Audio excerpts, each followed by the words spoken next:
Welcome to another episode of The Thursday Thought.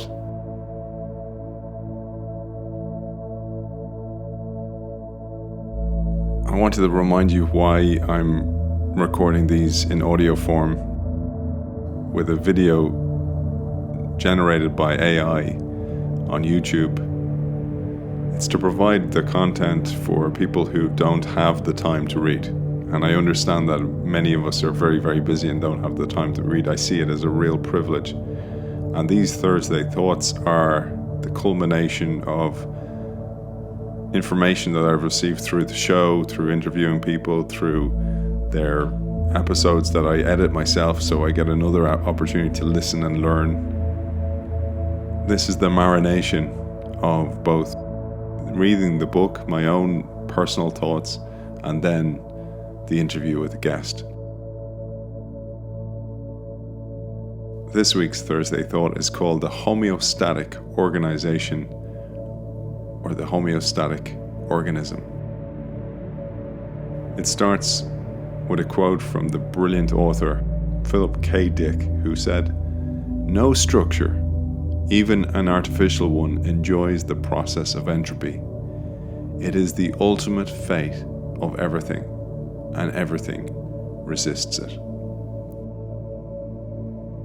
Homeostasis refers to the maintenance of relatively constant internal conditions in any organism. For humans, we maintain a body temperature of around 98.6 Fahrenheit or 37 degrees Celsius. In cold environments, we shiver to return to this temperature. In a warm climate, we cool ourselves down to restore balance. For those of you listening to our series on the Innovation Show with the author of The Hidden Spring, Mark Solms, he explains the relationship between homeostasis and entropy. He says entropy is the natural tendency of things to lose order and fall into chaos. It's why ice melts, batteries lose charge, billiard balls stop, and hot water merges with cold. Homeostasis resists entropy. It keeps us in a limited range of ideal states, like a perfect body temperature. Bodies need a constant energy supply to maintain homeostasis and resist entropy. Energy can be useful or useless, depending on its ability to work. A useful energy depletes. System entropy increases. This explains why our bodies eventually decline. We need to generate effort to counter entropy, like a balance. This includes exercising to prevent muscle loss, learning new skills for job relevance, and innovating to stay competitive. Like organisms, organizations are living entities that need to constantly reinvent and regenerate energy to maintain balance. Organizations can become stagnant, with experienced managers sometimes lacking the initiative to innovate to drive change. This can lead to inefficiencies and bureaucracy, causing the organization to become less effective over time.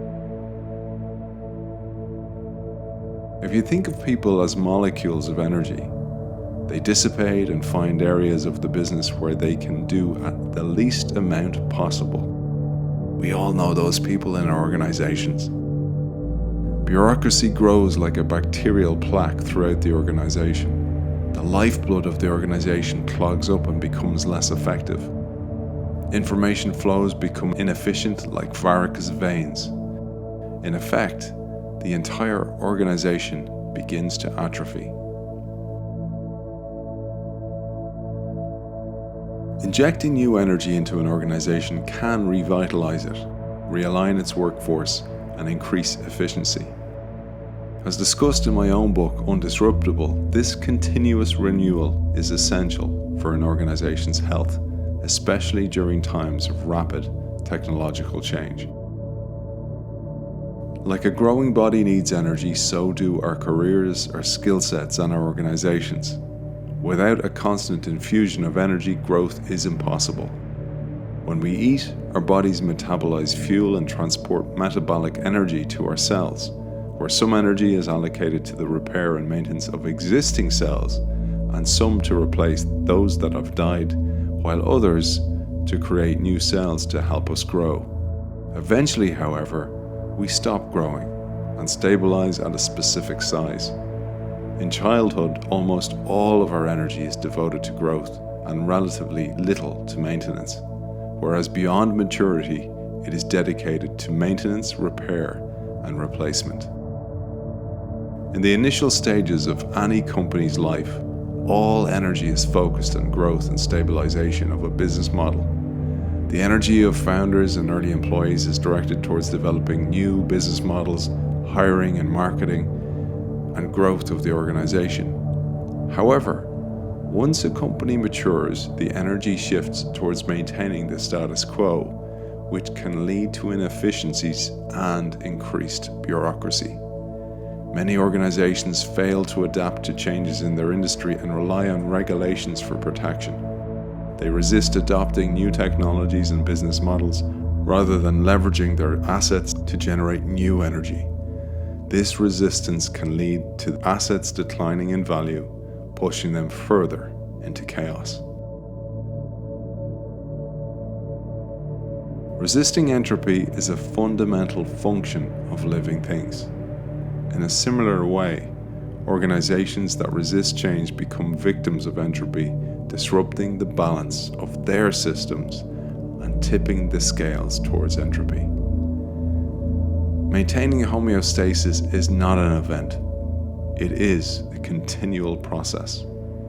Maintaining success requires effort, constant renewal, and permanent reinvention.